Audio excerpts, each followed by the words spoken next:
Hello and welcome to the Crazy Food Lady. Today I am going to be making a pasta hot dish.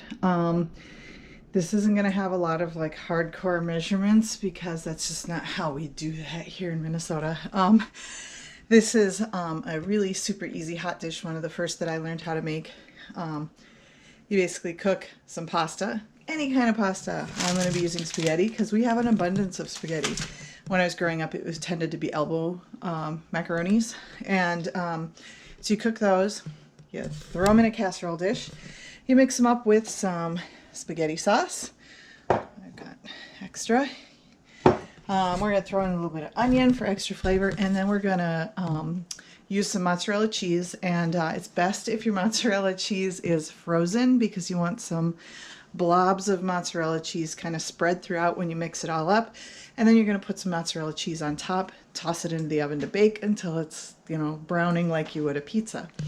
And that's it. Super easy, really tasty, and it's, a bit of Minnesota right here.